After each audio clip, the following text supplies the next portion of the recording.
For me to welcome someone to give a very brief prayer, then I can start the program. Please, any volunteer?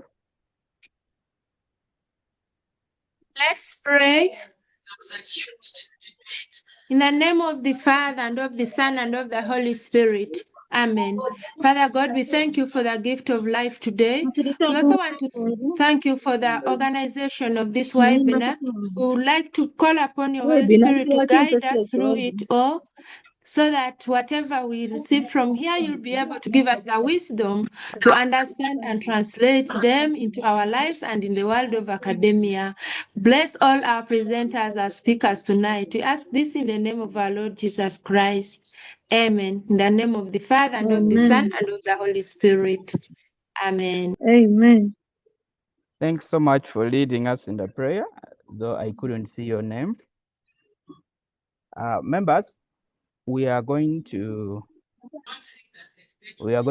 have a welcome that is going to come from the president.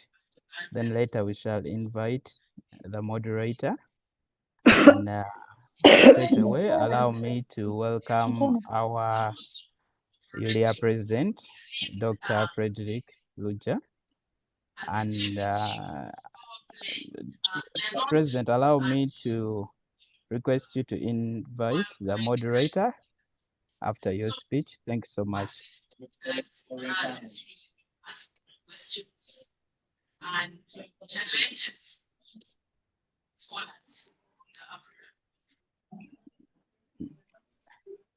Mr. President.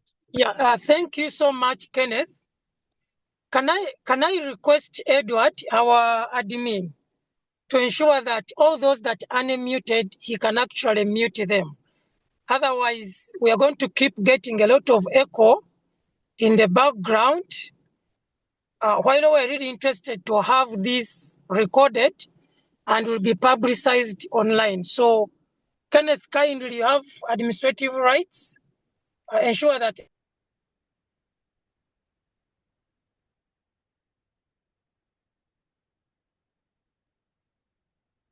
We have lost you.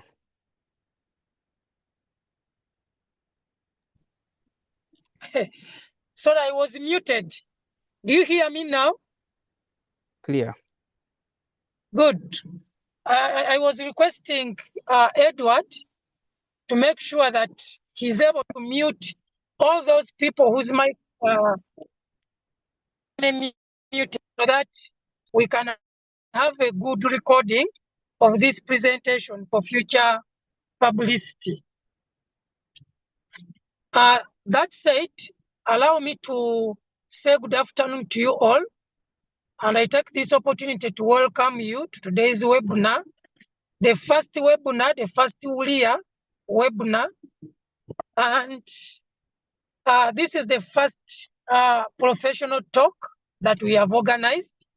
And it's going to go in the history of ULIA that this first professional talk was led by Dr. Winny Nekesa Akullo.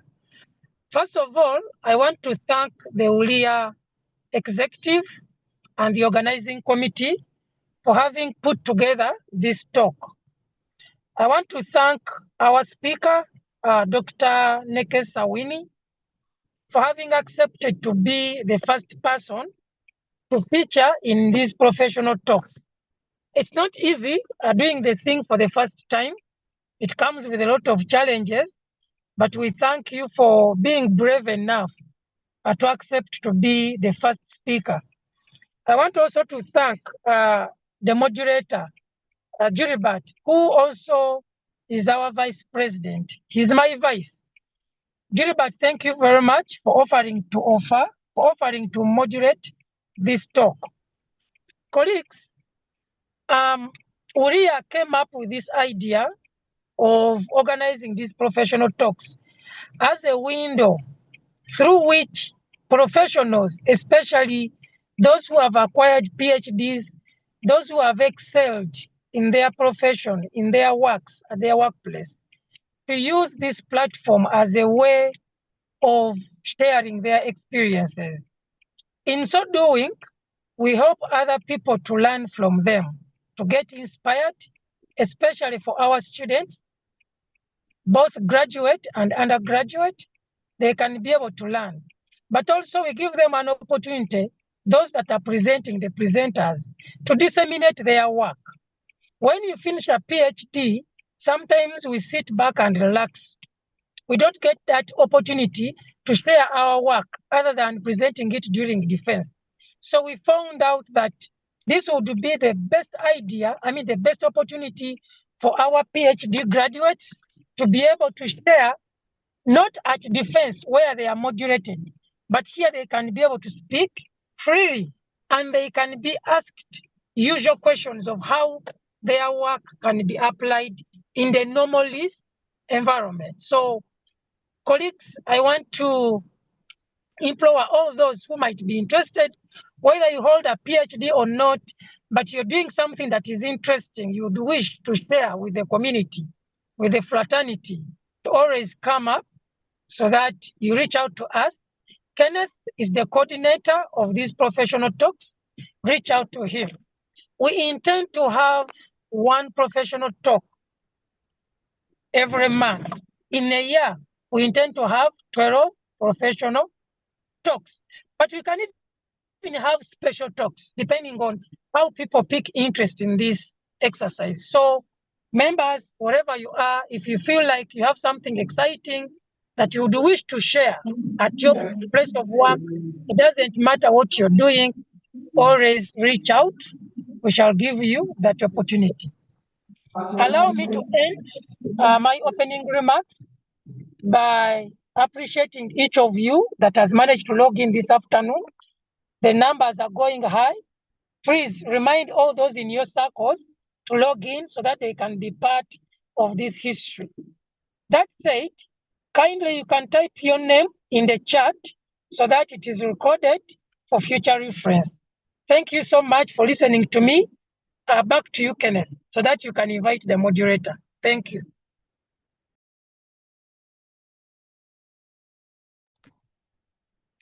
Thank you, Mr. President, for that elaborative,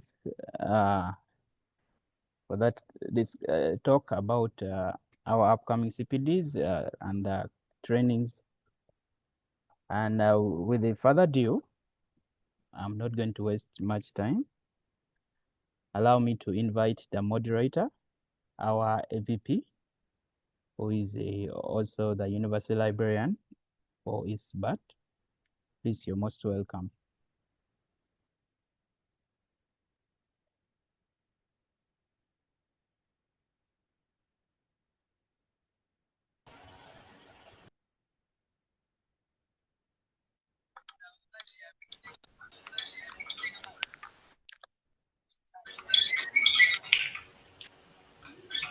Hello, colleagues. Hello, colleagues. Hello? Do you hear me? We can hear you. We can hear you. Yes, we're hearing. Hello? Okay. Thank you. Do you hear me? We can hear you. Yes, we can.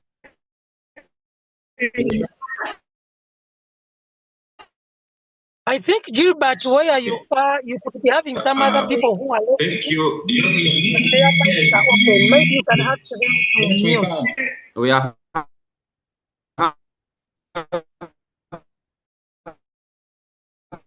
having an echo. I just want to sort it out in 1 minute because as I speak, it keeps echoing.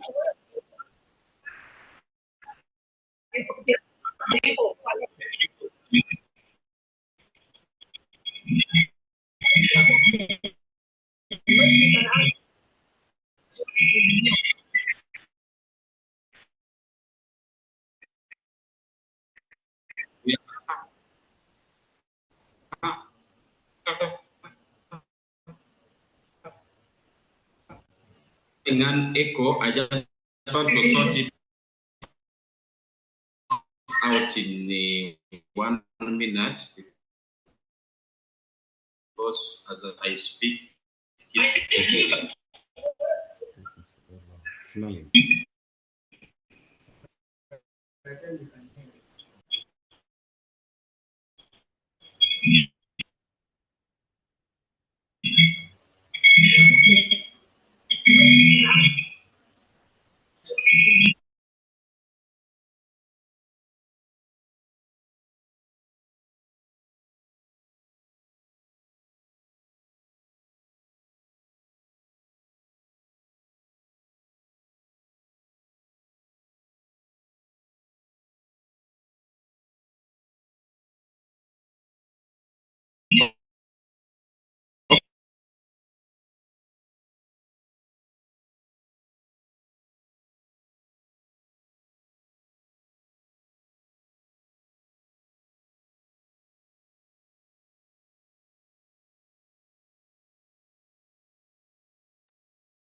Gilbert, are you challenged? You cannot do this? Are you finding some constraints? Has he dropped off? Yeah, he has dropped off. Okay, in the interest of time, let me introduce the speaker. As we wait for him to come, we cannot keep the members logged in when nothing is happening. Okay, thank you so much. Good evening again. Before us is our speaker, Dr. Nekesa Winny Akullo. Dr. Nekesa Winny Akullo is currently serving as the records manager at NSSF Uganda. Before that, he worked with PPDA, where he worked as the records manager. And he also serves under ISIST. ISIST is an organization that is spearheading or bringing together professionals who are working with data and data sets. Okay? And then it has a very big conference that they normally organize. And it's a chapter that is part of the bigger ISIST organization in the world. Winny holds a PhD from the University of Pretoria, I think. But before that, he earned her master's degree and bachelor's degree from Makerere University. He has undertaken a lot of training in different areas of LIS, especially in the areas of records management. Colleagues, allow me to welcome together Dr. Nekesa Winny Akullo to make her presentation on the topic, Bridging Research, Uniting Practice, Strengthening Uganda's Information Landscape. Thank you. Winny, you're welcome to speak to us. Thank you so much, Dr. Luja. I hope everyone can hear me. Can you hear me? Yes, we can hear you. Yes, Loud and Yes, we clear. can hear Yes, you. we can. Okay, perfect. Doctor, you mentioned about being the first, being brave, to accept to share this talk with the rest of the professionals. I'm very glad, or I'm privileged that I'm always breaking the glass ceilings. So I'm glad that you thought about me and the organizing committee as being the first person or the first facilitator for the ULIA professional talk. And I also like to thank you and the executive for spearheading professional development for the LIS professionals, because we need to share knowledge. We need to have these conversations and see how best we can move forward our profession in Uganda and also globally. Allow me to share my presentation, Edward, please.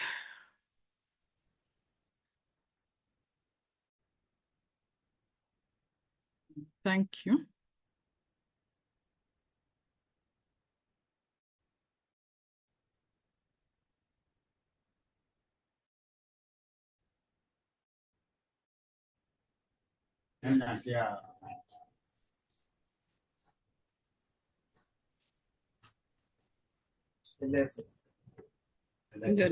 James. Shared my brief bio. Maybe also to, can you hear me? My network is a bit unstable, but I hope you're able to hear. In addition to what you've said, Doctor and colleagues, I'm also a member of the International Council of Archives. I know we know much about IFLA and little about ICA, but it's a global body that brings together records and archives professionals. I'm also the ISBAT Africa Regional Secretary. Doctor has mentioned about it, a global association, which is spearheading data management. I'm also currently the secretary for the IFLA Standing Committee of the Government Information and Official Publications, and a certified instructor for library and data carpentries. I'm also glad to say that I'm also a member of the Institute of Certified Records Managers. So colleagues, I would like to welcome us to this webinar on safeguarding information, managing records in a digital era.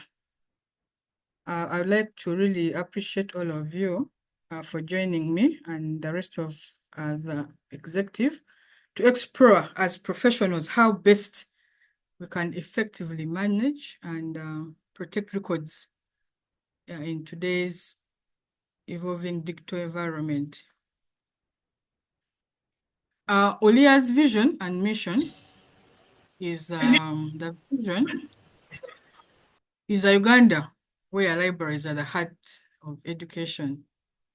This is my dream. I hope as we move forward, we're able to have libraries, archives, museums as a center or a heart of where we can get information.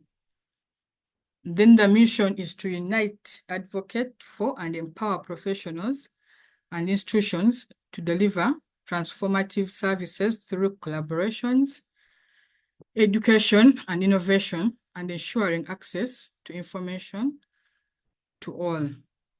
So from this, the vision and the mission, it's where my presentation is grounded.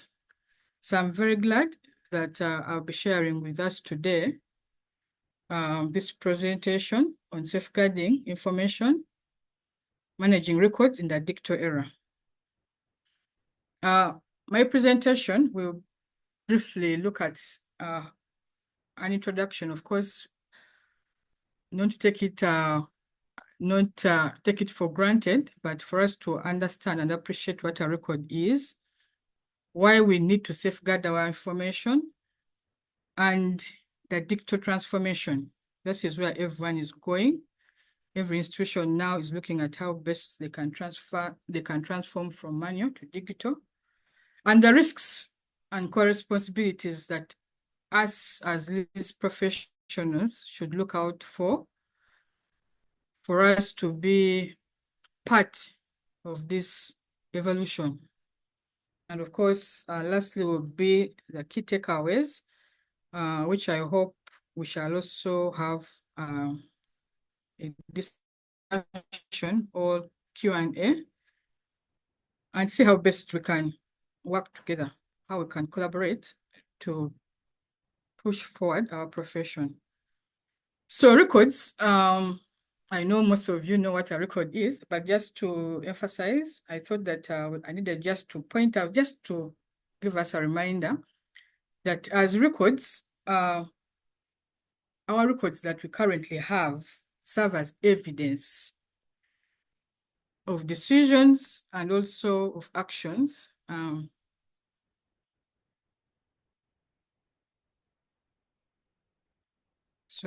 Of actions that we take, ensuring that individuals and organizations can be held accountable for their activities.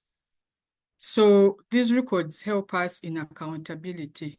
You can imagine if tomorrow there's a transaction which was done and no one is accountable, what would happen? We some time back had, as NSSF, we had a probe, but we had to make sure we have the records, the evidence, the decisions were taken, and that's how this really, as a records section, we're able to support the institution and also show our relevance, that records are not just records that you throw there, but they serve as evidence. Then the other thing is the memory. Of course, when you have a record, you're able to provide a historical account of whatever event that happened. And I can tell you that as the fund, we do have records way back 1976.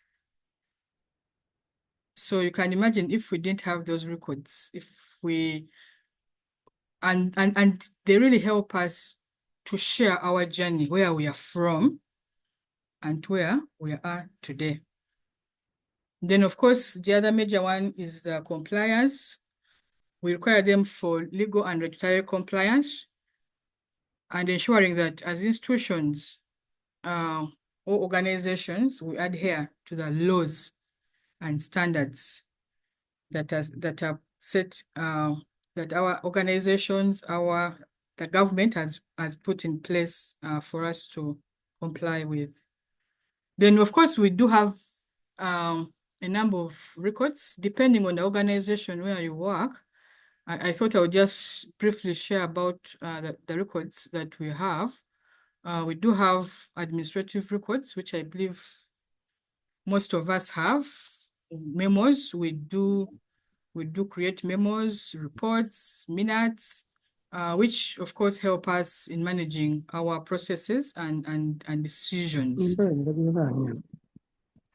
Then for the financial records, we do have lots of invoices.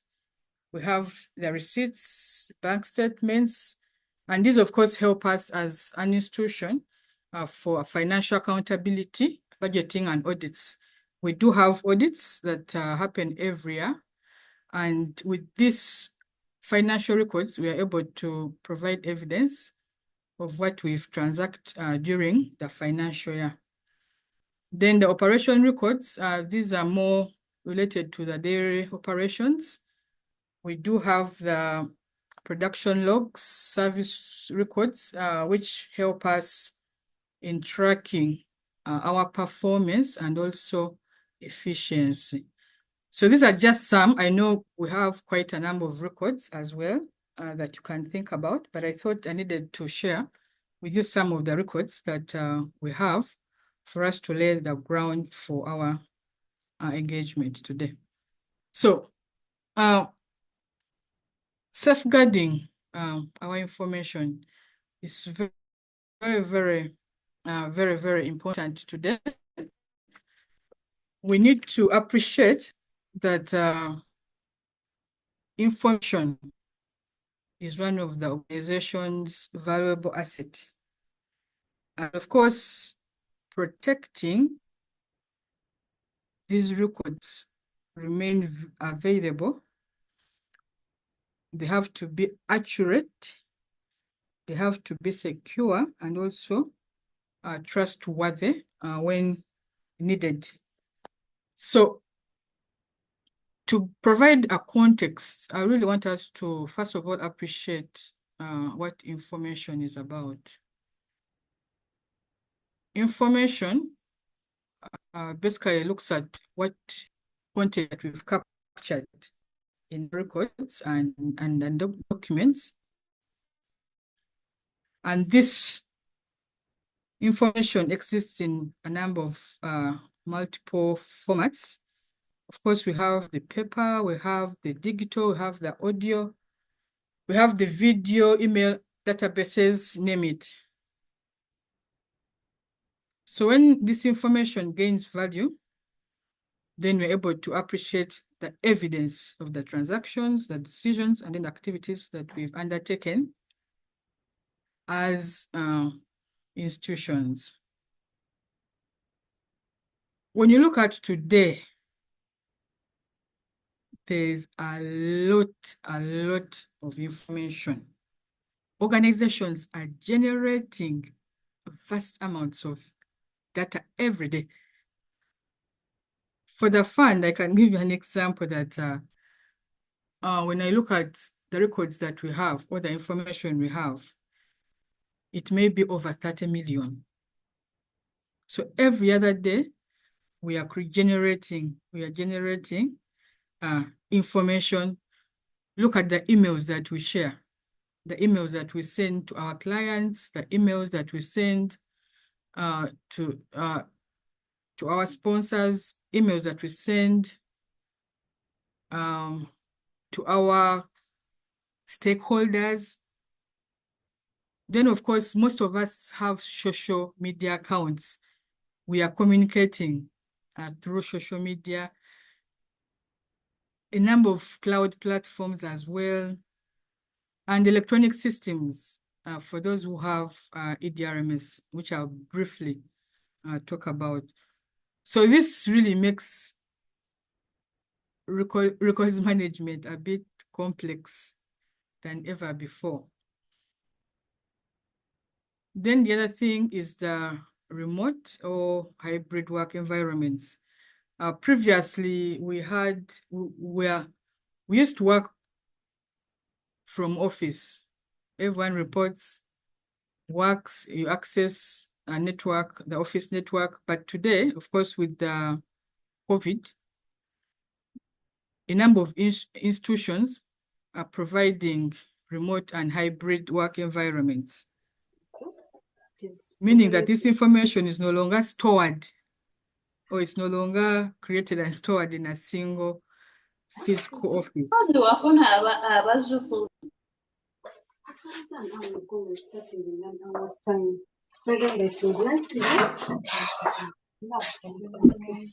I think you need to mute her. Okay, thank you.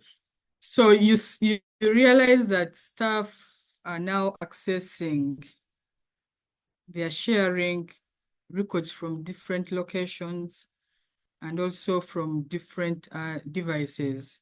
You have in office, you have your desktop. At home, you have your personal laptop. So this really increases both flexibility and the risks of having this information out there hacked. Then the other thing is the rising cybersecurity concerns. Of course, I know most of us know a lot about this. In 2023, the British Library experienced a cyber attack. They lost all about 80% of their information. The website went offline. No one could access it. Staff were not able to access information internally. So indicating that even the bigger institutions that we admire, they are all vulnerable to this cybersecurity, the cyber attacks.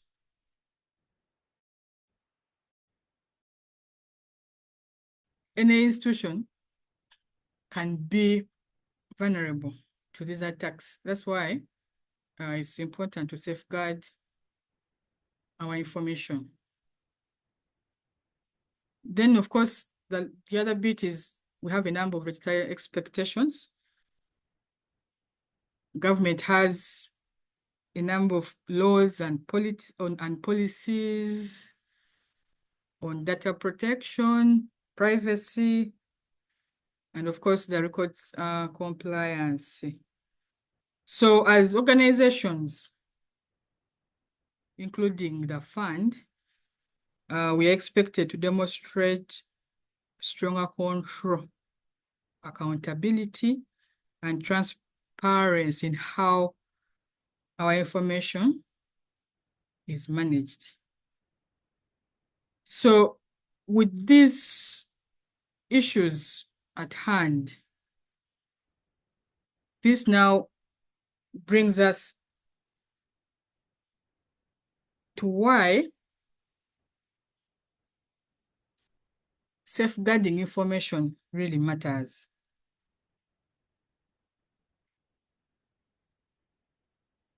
As I have earlier mentioned, information is an organization's most valuable asset. Please, let's guard it. Let's safeguard it. However, measures that you have to ensure that as records professionals or as lease professionals, we don't fall victim. I recall for those who studied during Professor Kebi Chigongo the late, he always told us that records, as a records professional, you're close to Ruzira. Because anytime a record is missing, anytime a record is altered, they will definitely come for you. So we need to safeguard this information. And also, safeguarding this information helps us to support accountability and transparency. This I've talked about it earlier. You can imagine if you didn't secure keep your record somewhere, and tomorrow you're asked to provide proof, what would happen? So those are some of the questions that as professionals we need to talk about without fear. Then, of course, it also helps or it enhances service delivery. You have your information, you have your records saved somewhere, and a client comes to you asking for information. You should be able to have that information. You should be able to have it and share it with the client or with a stakeholder. Unlike when the other day I was sharing that one of my uncles retired and he needed to be paid his pension. Even with the connections that I have, it took me about a month to get his records. Reason, because it was a manual. They had manual systems, and accessing those records they had to get people, go offsite, look for them, scan through there's so many piles of records. And unfortunately, when we got the records, still some other records were missing. So when you have this digital, or when we safeguard our information in a digital format, it should be able to serve our client. It should be able to give them that confidence in the organization. Even in the record, even in us, the records professionals. And then, of course, the other one is the institutional memory. We need to appreciate where we have come from. Today, when you look at NSSF was not what it is today. We went through the manual processes. We went through all the traditional processes to where we are today. So we need to safeguard this information so that it tells a story, it tells a journey, where we've been to where we are. And I'm glad that when you look at ULIA, they even have a museum. When you look at Bank of Uganda, they have a museum. So they're able to tell a story, how the money, those notes from time memorial, from maybe 1962, whatever they were using up to today, how it has evolved to what it is. And it's something, as the fund, we are also exploring to share our journey, to share where we've been, to where we are, and where we are going. So it's very important to safeguard this information. So, of course, we are shifting, we are moving from the manual processes. I've just seen something in the chat that most of the ministries are paper-based, they have paper-based records. Although I'm aware that I think there's a pilot project of about 10 or so ministries that are taking up. There's an EDRMS, Ministry of Public Service, is implementing. So maybe as time goes on, they also move to other entities. So we also need to move, we need to shift to the digital era. And this will definitely help us in enhancing accessibility and efficiency. I like sharing that picture on the right, because just like any other institution, the fund was like that at one time. But of course, with support from management, from the MD, and our strategic goals, we're able to shift from the manual to the digital records. So, colleagues, just to briefly share what an electronic record is. Of course, this is the information that we create, that we receive, we store, and transmit in a digital format. This information is captured and managed by an electronic system to serve as evidence of business activities, communications, decisions, or transactions. That is a simple definition of an electronic record. So it must be in a digital format to qualify an electronic record. These records are generated. Of course, we know we use word processors, we use emails, we use the finance, the accounts guys use the accounting, accounting softwares. And these are really essential because they help in capturing business information in real time. Then, of course, we do have a number of solutions, storage solutions, where we can store or where we can save these electronic records. We do have local servers. Some guys go for cloud storage systems or a dedicated electronic records management system. Of course, this ensures secure and easy access.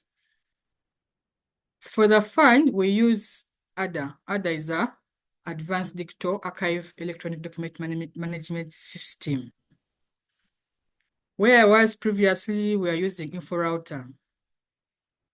And I know ULIA is taking the initiative to train us in Alfresco, which is an open source.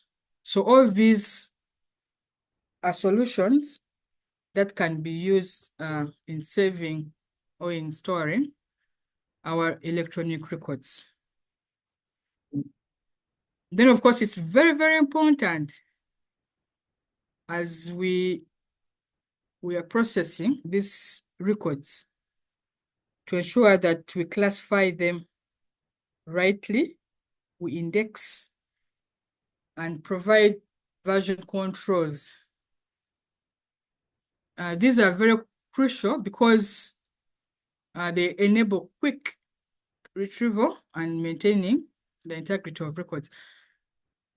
You can imagine if you index wrongly, if you classify wrongly, retrieval definitely will be a challenge. A record that would have taken to retrieve in 1 minute, it will take you, it might even take you a whole day. Just because you are not able to follow the proper classification and indexing standards. So it's very, very important that these practices are properly done for you as a list profession and even your clients, because it feels good when a client comes and asks you for a record and you're able to retrieve it within a few minutes, and then you're able to do your other work. So just briefly share about the fund, why we digitized. And I would like also to encourage us that it's very important that before you digitize, you know why you want to digitize. It's not about a bandwagon that everyone is digitizing. Let us digitize. Because at the end of the day, you need to get the buy-in. You need to give a case as a records manager, as a head of section, as a records officer, why you should digitize. So one of the reasons was that as the fund, there were a lot of manual processes. About 90% of the fund's records processes were manual. Then the other issue was the long document flows. Imagine you've written your memo, you've put it in a folder, taken it to your supervisor, puts it in an entry, and sits there forever. So this memo got stuck. And even with the branches, the upcountry branches that we have, you can imagine that time that it took to act on such memos. And yet here a client wants his money. Then of course there was no accountability. You receive a memo, someone receives a memo, stays with it, and even might say, it is not me who delayed with the memo, it is the other person. So there was no accountability at that level. And also the other major issue was that because of the nature of the business of the fund, there were rising costs for physical storage. You can imagine per annum spending all that money on physical storage. And of course, the most important was the customer. You know, when you see these customers coming wanting, when they want their money, or when they are claiming for their monies, they really want to. By the time they come, they really need their money. So because of these manual processes, it really caused a lot of unnecessary increased claim. We call it here turnaround time. So because of these 5 reasons, which are directly linked to our strategic goals as the fund, it laid a foundation for us to digitize. So now that goes back to you. What is your why? Why do you want to digitize? So because of that, Currently, as the fund, we're 95% paperless with a clean desk policy. When I have friends who visit, they are always amazed that actually our desks are white.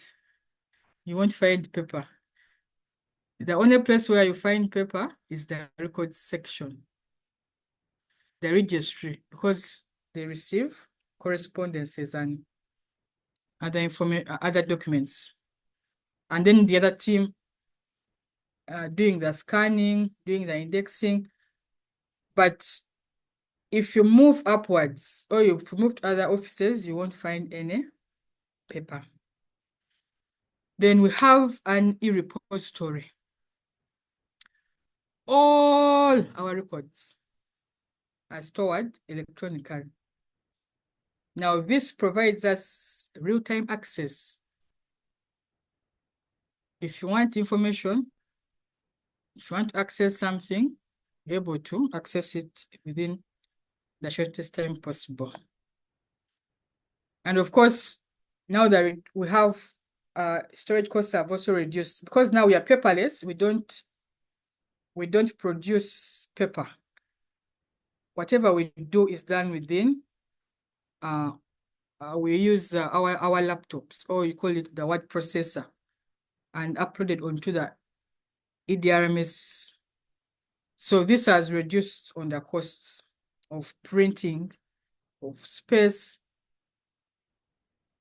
which has really given us mileage as the institution and also as the records section. And of course, the other issue, if you recall, at earlier said that we didn't have any accountability. Currently, workflows are tracked in real time from creation to the final action. You don't have to move. You don't have to start asking guys, how far with my memo? You're able to access that in the system, and we have a turnaround time that within 8 hours, you should have responded. Within 24 hours, you should have responded. So this puts everyone to act on these workflows, to act on the memos as they come in. Unlike when you have paper and you're moving with it from office to office.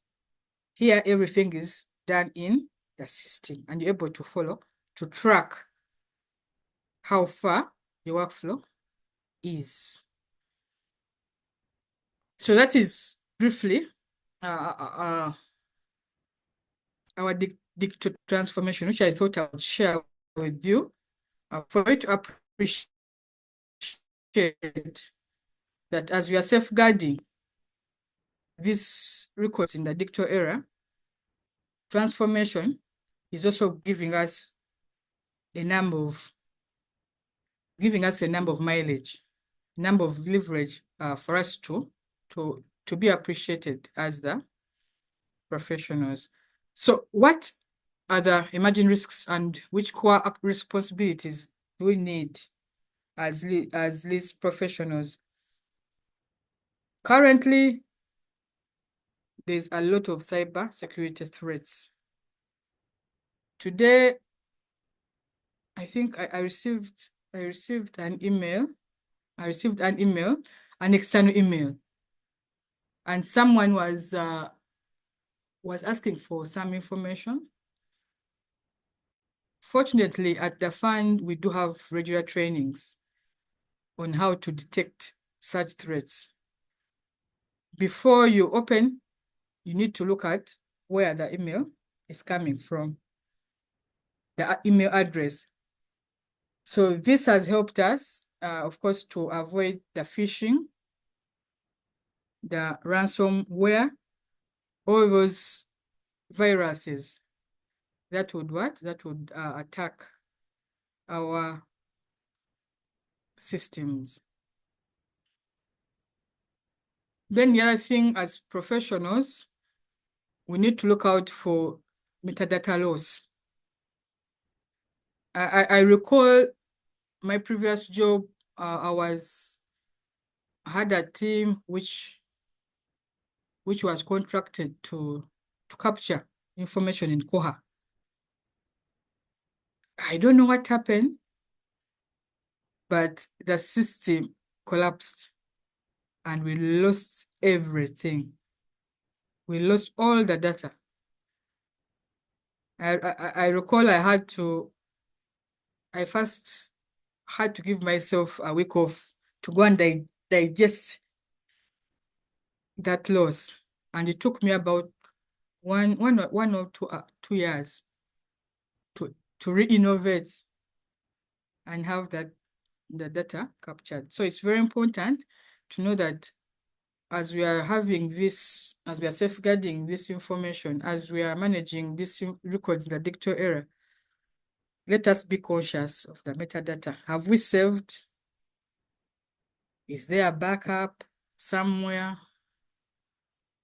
All are the things that you need to look out so that you don't be caught unawares. Then the other thing is the unauthorized access. Sometimes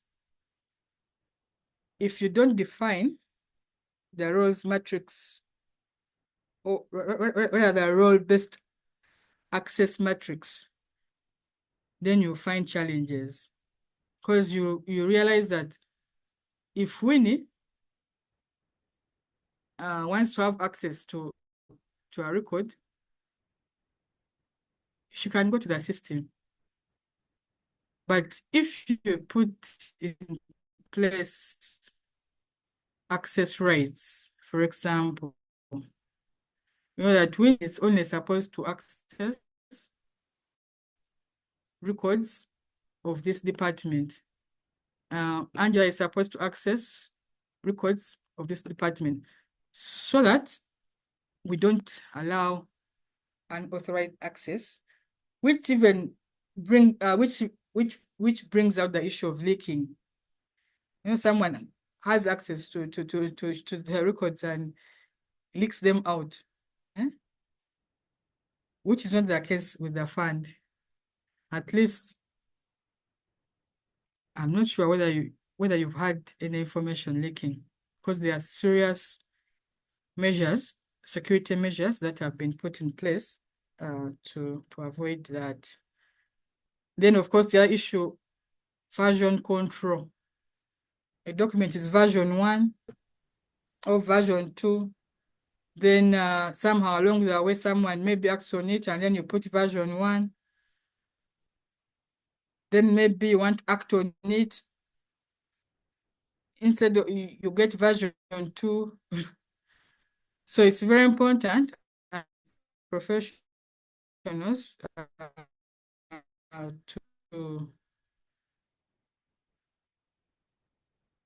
to have these controls in place to ensure that these are captured well. And of course, there are issues like accidental deletion.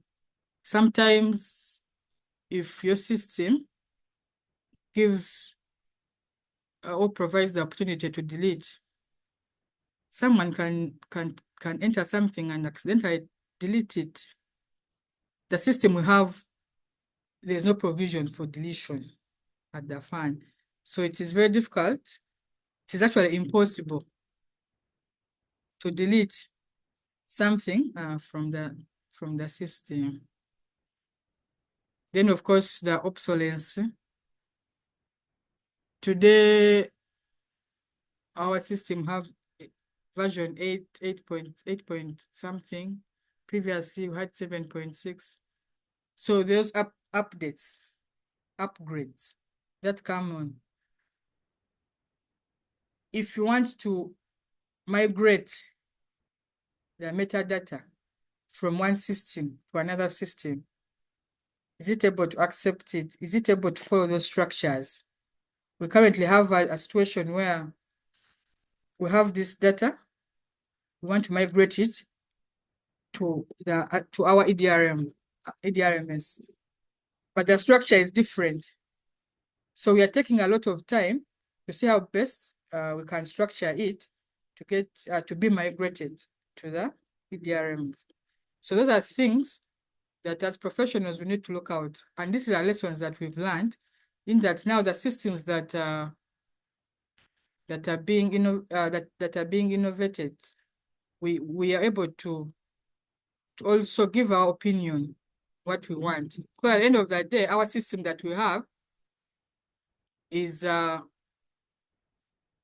it's an organization central repository of all records.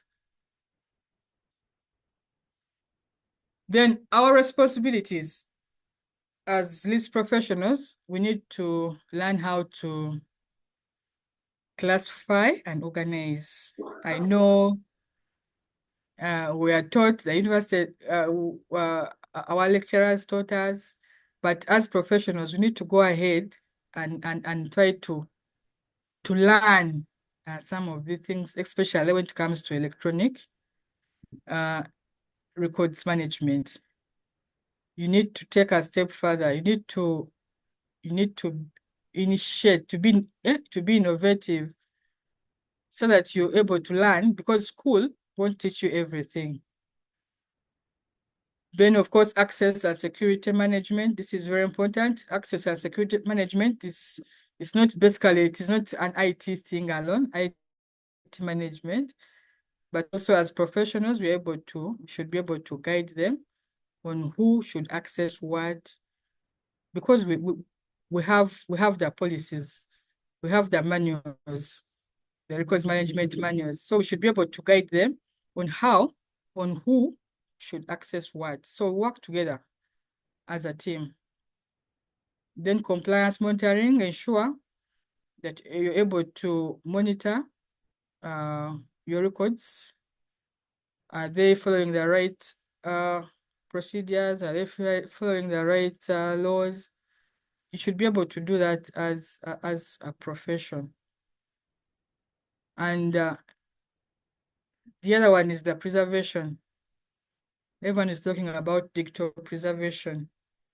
It is our responsibility to preserve our electronic records. And this means that you need to look out some of the trainings that support or that help you to preserve, to get to know how digital preservation is done. Because I know we know most of the manual processes. Retention and disposal, of course, consultation with the departments is very, very important to find out the kind of records that you have, what they want to be disposed. Of course, our National Archives Act gives us 7 years, but of course, now that depends on the business of your organization. The other day, we are having discussions, for example, on disposal, and realize that sometimes, although the Act talks of 7 years, there are those records that you really need to keep for preservation, the archival bit, because tomorrow someone might come and claim that I never received my money. But when you get that evidence that actually the person signed, the guy will move away very disappointed, because some of them don't even know that you have those records. So it's important to determine, to know your organization business, what kind of records that you need to retain and also to dispose of. So some of the tools that we can use to safeguard our information, of course, I've mentioned about the EDRMS, the Electronic Document Record Management System, or the Document Management System platforms. So it's upon you, the records profession or the list profession, to guide the institution on what best fits your institution. And I usually advise to start small. You don't have to be overambitious and say that first we are digitizing the whole institution, all the records. You can start with a department. ULIA is providing training on Alfresco, which is an open source EDRM. Please attend. You get to appreciate what it does, because these other systems, they are really pricey. Because I know when you may go and ask for a budget, and then of course you'll be told that our records, usually we are not given priority. But if you can start small with Alfresco, you even can start with the registry and create time. Ask maybe for 5 or 10 minutes. Present in management, and you'll be able to really appreciate what it's doing, which will give you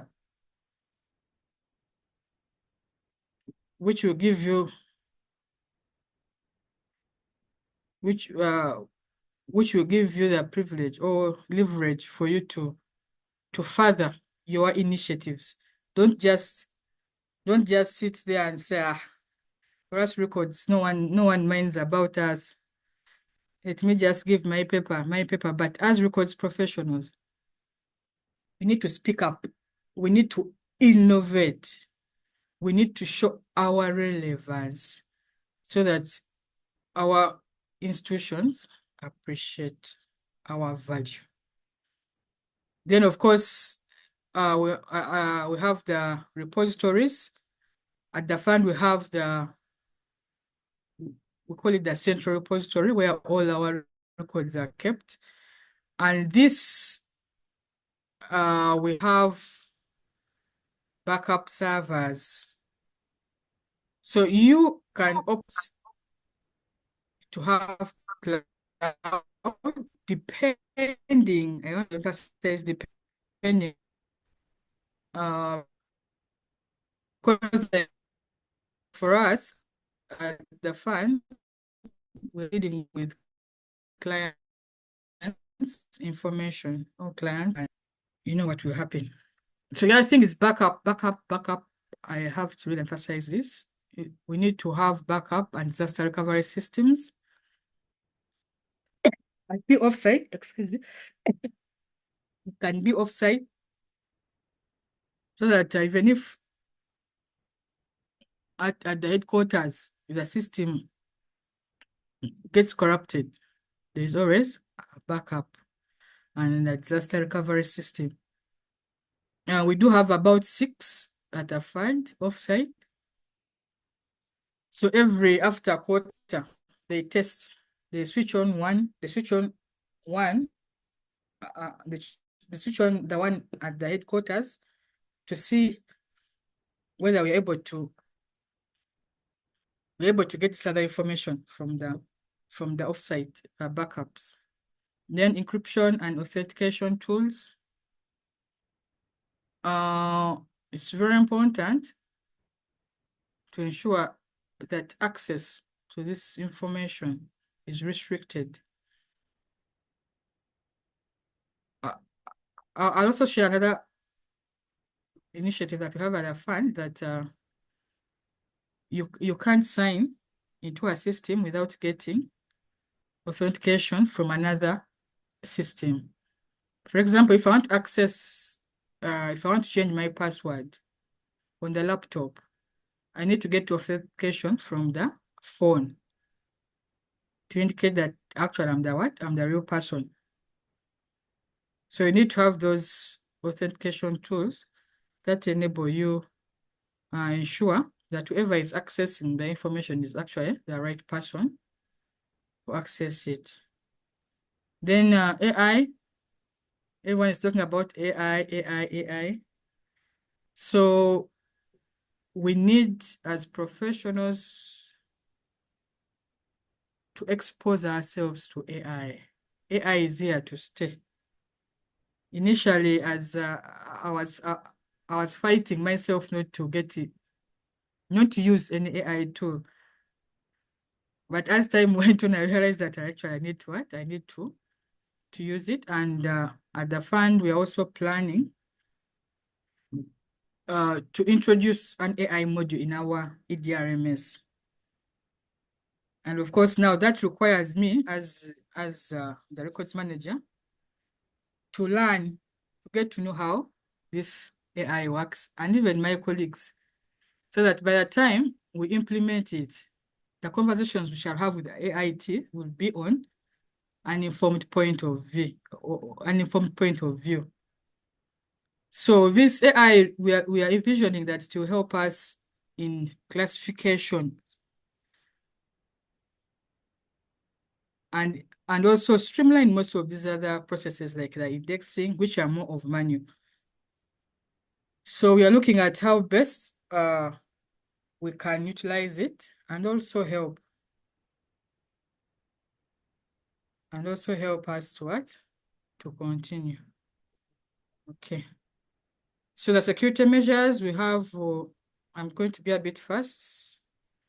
The protocols, of course, ensure that your website has the HTTPS, especially when it comes to the EDRMS, so that guys cannot hack into the system. Then also confidential, very important to ensure access of these records or this information is to the right people.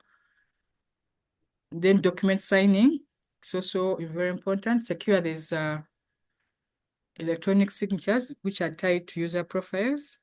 In the system that we have, everyone is assigned an electronic signature. Then best practices, of course, we have very important. You need to have your policy and standards, whereas your focus might be on the manual processes, incorporating the digital records management, maintain secure backups. It's important to conduct regular audits to know whether your records are due for disposal, to know whether you're changing the access rights.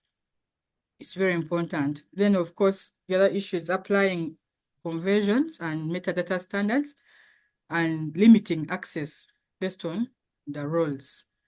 So the digital competencies, we need to ensure that we have continuous professional development. I'm glad ULIA, under its strategic objective 2 of enhancing professional development and capacity building, has taken this up. The issue of cybersecurity awareness, we need to be aware. And we need to also acquire some skills in digital preservation and data governance. This is now the thing. We need to find the best ways of analyzing our data in the systems so that it guides in decision making. So the emerging trends, of course, I've talked about AI and automation. Then the blockchain for records management, which enhances authenticity of our records in the digital environment. Robotics, this is more of focusing on repetitive assignments that it can help us with. At the fund, we also want to explore it in records. Finance is already doing it, so we want to see how best we can also deploy it and see how it can help us, especially with the things like the indexing. Data analytics, this we're already doing. We provide analytics on how workflows are being handled by staff. And of course, this provides us with appreciation, because our strategic objective is to ensure that a client his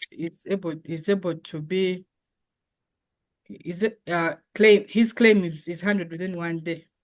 So that also helps to track that if we are moving towards that. So the key takeaways is, of course, information is a strategic organization asset that we must properly manage and protect. Safeguarding information preserves our institutional memory and supports continuity. Effective information management strengthens accountability, compliance, and transparency. And of course, digital transformation has increased both opportunities and risks in our work. Cybersecurity, compliance, and remote work have made information safeguarding more critical than ever. Therefore, as organizations, as professionals, we need to adopt proactive strategies, technologies, and policies to protect our records in the digital era. ULIA should enhance. Let this not be the only CPD. Let's have more of these professional development opportunities and also enhance innovations. Where an institution is innovating, let us collaborate with other colleagues to ensure that we all move at the same pace. I just wanted to share with you that last year at the fund, the record section, we were able to hold our first international workshop. We had over 200 participants from different countries sharing our knowledge, where we've come from in digital transformation. And this was hosted by the records team. I also like to encourage us, please let us participate in the events of ULIA. My team will be joining the rest of the team in June. Thank you so much. Just for us to reflect that in safeguarding information, we are not just protecting records. We are protecting decisions, history, and the future of our institutions. Thank you so much. Thank you so much. Thank you. Dr. Winnie. Okay, Gilbert. So Thank you so much, Dr. Frederick, for giving way. I want to apologize that I jumped out a bit, but I believe that Dr. Winnie, you were given a befitting introduction. So in case that was done, we really want to thank you so much for giving us time and coming to share with us such practical and very relevant practices in this field. So, Doctor, thank you so much. You have hinted so many things, and the way you brought it out with what is happening in NSSF, I admire right now to benchmark from you. And I think members, we need to take that opportunity that we have our own who is in such a place and they are doing such great work. One of the issues that I'm even seeing in the chat, we know that the government is never efficient as far as these things are concerned. But looking at an institution where one of us is really prominent and they have become paperless, that's one thing that I really loved, that NSSF is a white desk. This is so good. And Doctor, I want to thank you so much for being very open and free to share with us this information. We are going to open the discussions to members. If you have a question, you can bring it up, or if you have something to add, this is our opportunity, especially for those who are in records. But Doctor, I just have maybe where we can start from. I'm very, very envious of what you are doing.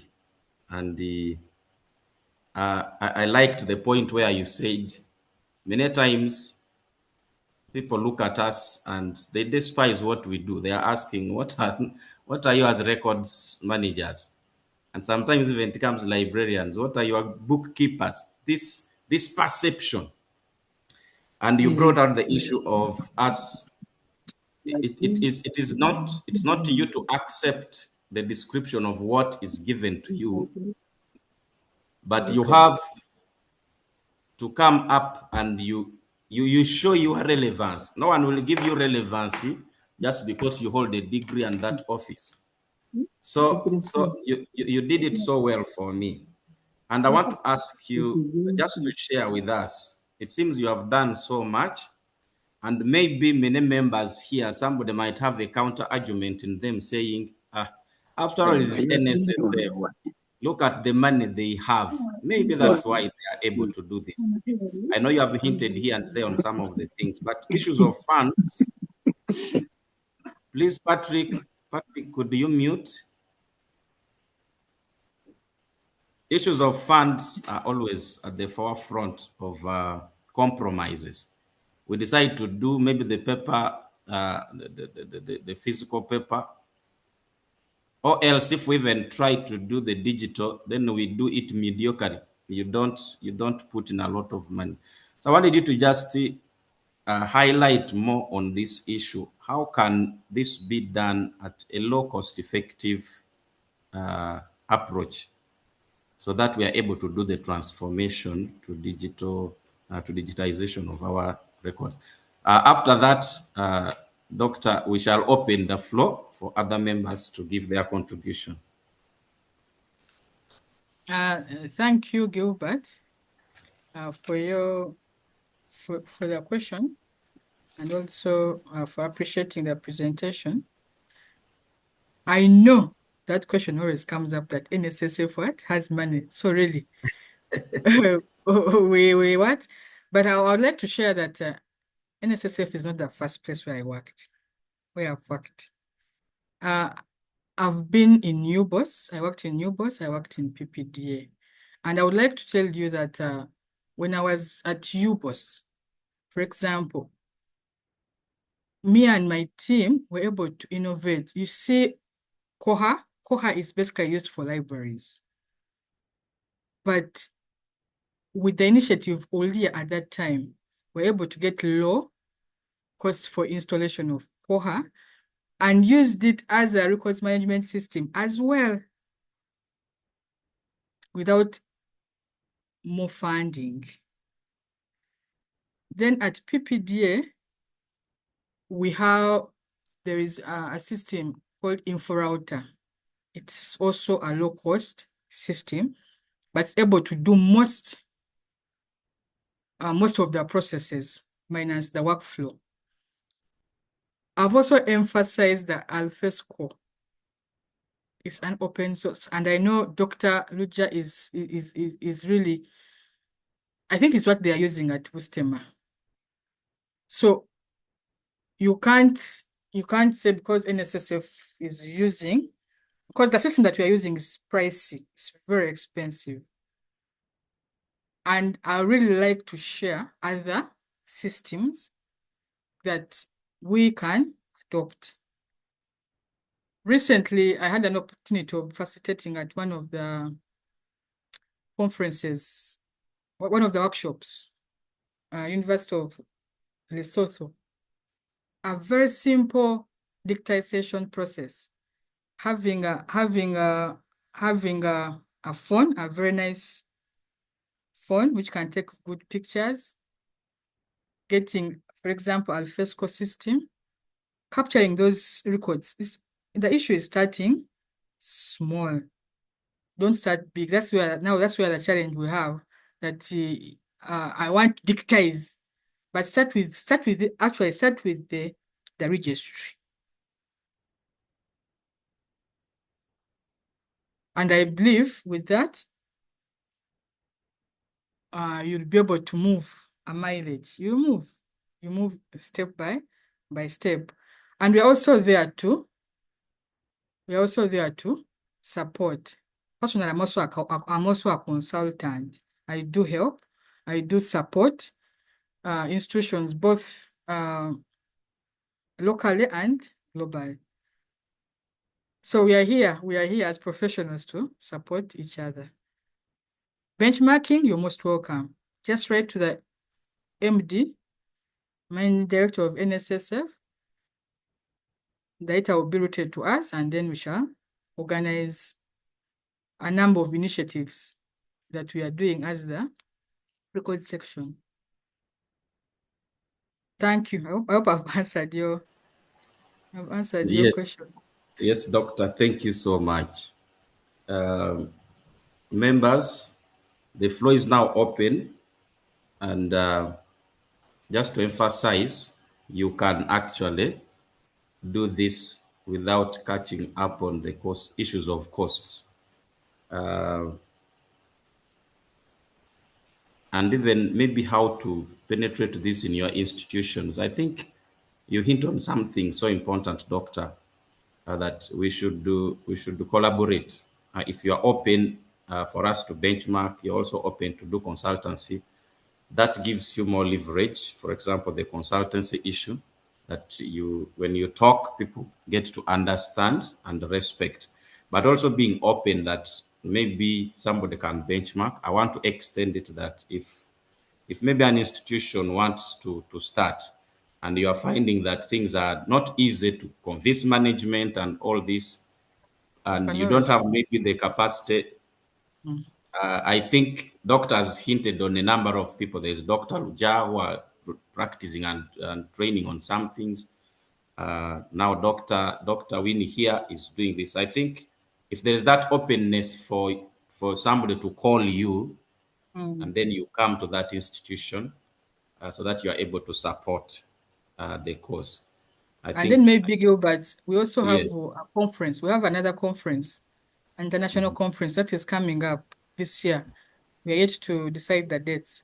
So we shall invite colleagues to come and participate as well, to appreciate what we are doing, and other guys that we shall be inviting. Thank you so much, Doctor. So colleagues, the floor is open. I don't want to dominate the discussion, but this is very, very interesting. Yeah. You just do a show of hands, and the moderator the host will choose you. Moderator, there are some questions in the chat. Maybe you can start with those. Especially there is a question from Moses Yiga, which I think you can start with, but there are quite a number in the chat. Okay, thank you, Dr. Frederick.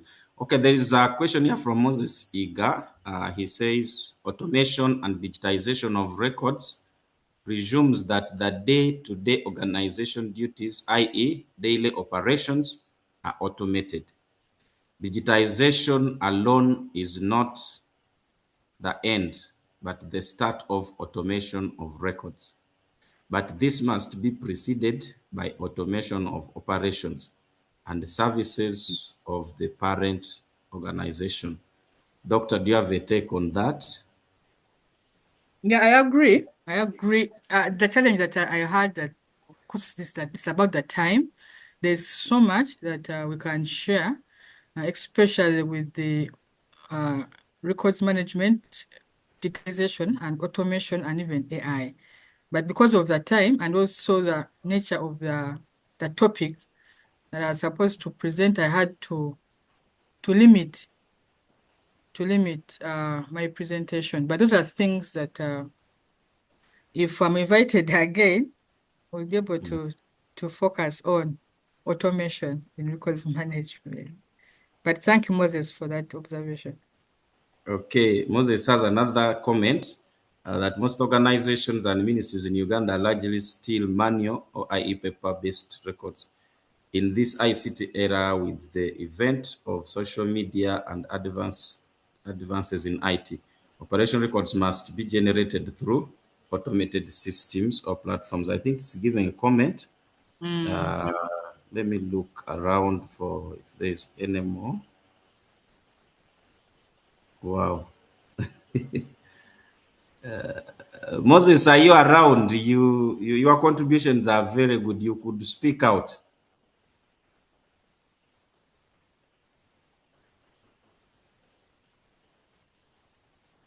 It's like he has given a lot of.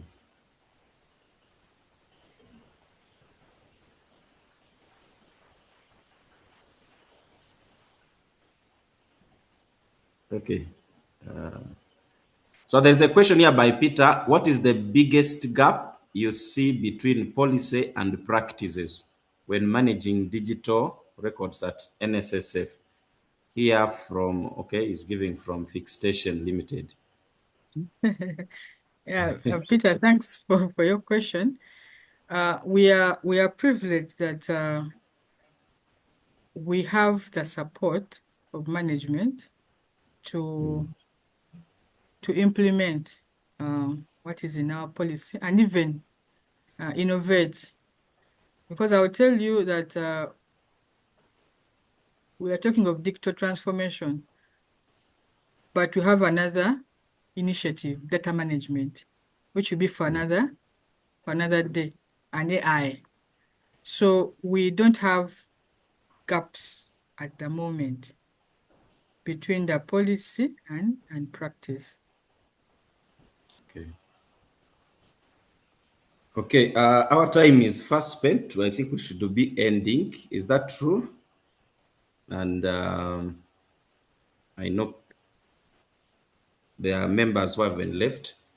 Our doctor, thank you so much. It is very important for us in this era right now to do digitization. I think there is no excuse, and I liked the bold steps you are taking, even to do AI.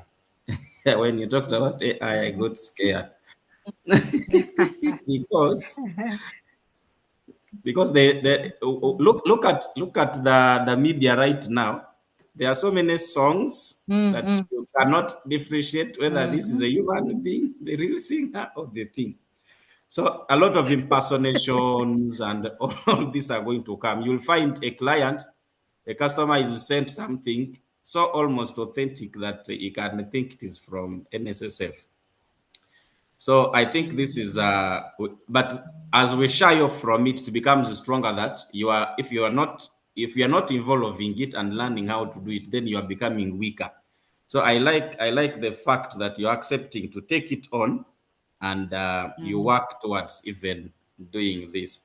So I really want to thank you so much, and I thank the participants. I think this topic, ULIA, it's very important for us, especially right now with STI that is being promoted in the country. I think there are more requirements for our research outputs and these records as people come into to take opportunity of innovations and the environment that the government is giving. So I would want to really thank ULIA for this. And doctor, thank you so much. Please, members in the chat, could you give flowers to our doctor? I know some of you already did before I told you. So let me see flowers. Yes, Christine, thank you for the flowers. Rachel is there. And my heart is full of flowers. Doctor, thank you so much. I want to call Dr. Frederick to give a wrap up, but also before I close, I want to emphasize that this is not the only training we are going to be having. We still have more trainings coming ahead of us, and be on the watch out and participate. Doctors already told us you will be relevant, not because somebody is giving you identity.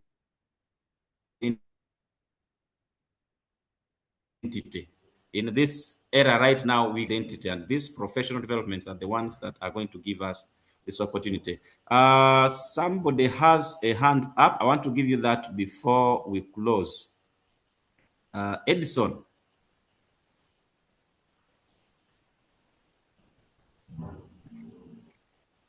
Edison, your hand is up. Do you have something to say? Moderator. Yes. I think let's give one person or two.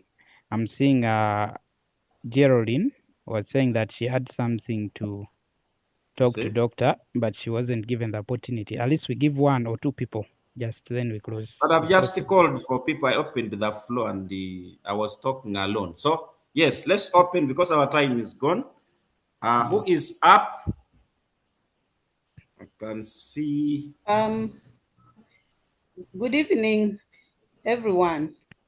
Yes, good evening. Yes, this is Geraldine Aero, Senior Records Officer, City Council. Thank you, Doctor, for the presentation. And thank you, ULIA, the whole Secretariat, for having made this possible. This one is going to Dr. Winny. Well done. I don't know if NSSF is under the supervision of the Ministry of Public Service, Department of Records and Information Management, or it is an independent institution that are not supervised by the Ministry of Public Service Department. And are they using the system, the electronic document and records management system that was launched by the ministry?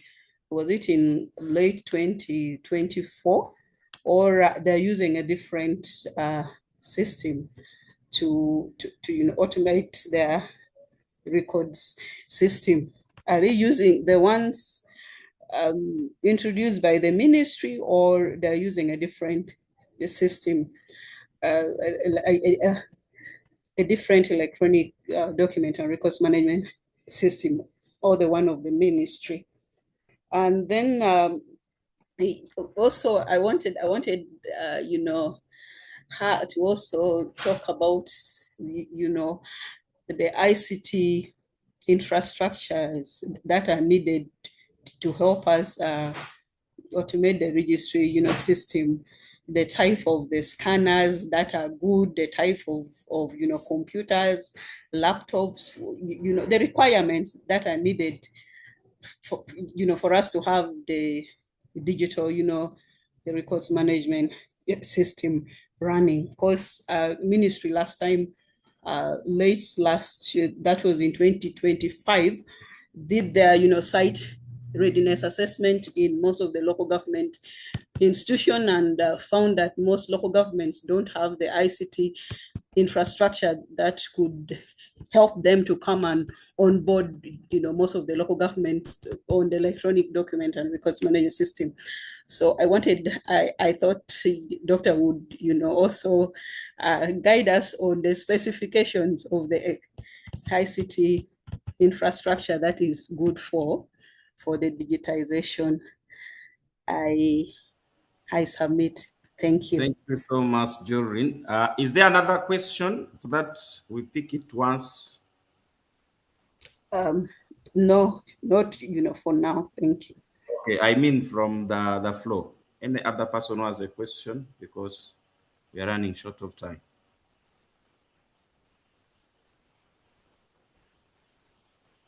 Okay, Doctor, you might pick on that.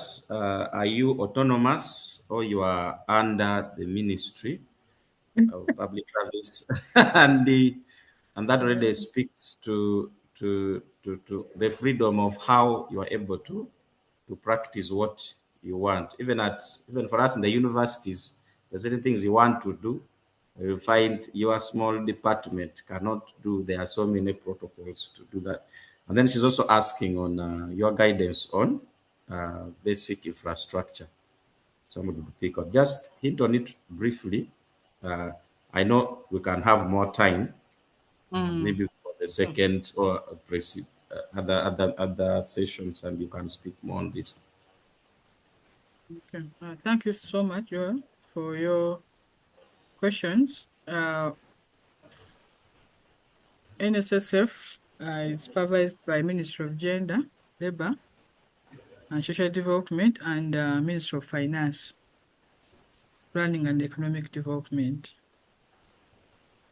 Then, for the automation, for the EDRMS, remember I shared with you why we digitize, and this was about 7 years ago before the ministry even thought of what? Of a system.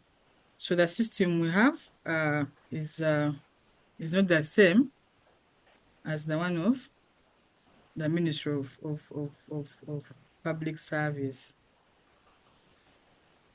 But I know, at least the conversation I've had with the guys who are contracted to do the training and the installation, they have started with 10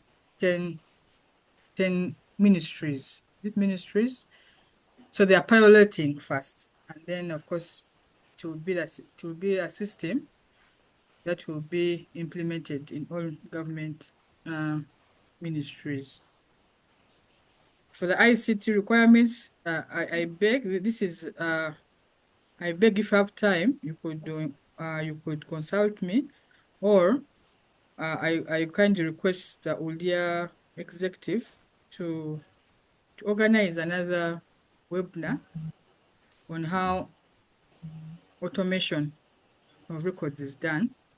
Then I'll explain to you in detail, because right now I'm just going to just give you just a summary of what is required, but it would be good to take you through that process of digitization. So I kindly request ULIA, maybe executive, to think about that. However, as I had earlier hinted on, we have a conference, international conference, where we do share this this kind of information, and the conference is going to focus on AI and automation. Thank you so much. Thank you so much. I want to allow us, because the numbers are reducing and reducing. So I want to allow us to end here our task, me and you, Doctor, the moderation, and then we hand back to ULIA. But I want to thank ULIA for this very wonderful organization. I know something has been going on in the background. Records people are saying we are not remembered. We are as if we are not members of ULIA. This is your opportunity. We care for you, and we care about what you are going through. And like Doctor is saying, we are going to have more of these trainings. And I think even in June, we are most likely, I think in the agenda, the training programs and the courses are going to have a lot of issues in the digital area. Thank you so much, and I wish you the best. Back to you, Kenneth or Dr. Frederick. I would prefer Dr. Frederick to be the one to come back and close. Okay. Thank you, everyone. First of all, thank you, our presenter. Thank you, our moderator. And thanks to everyone who has managed to attend this historical first professional presentation. We really appreciate you. And please be on the lookout for the next presentation. The poster will be moving out, and we encourage you to attend these sessions. Thank you so much. And Kenneth, you can do the closing. Thank you, members, for attendance once again. And I would love to say we have come to the closer of this presentation. It's been wonderful. Much has been said about it.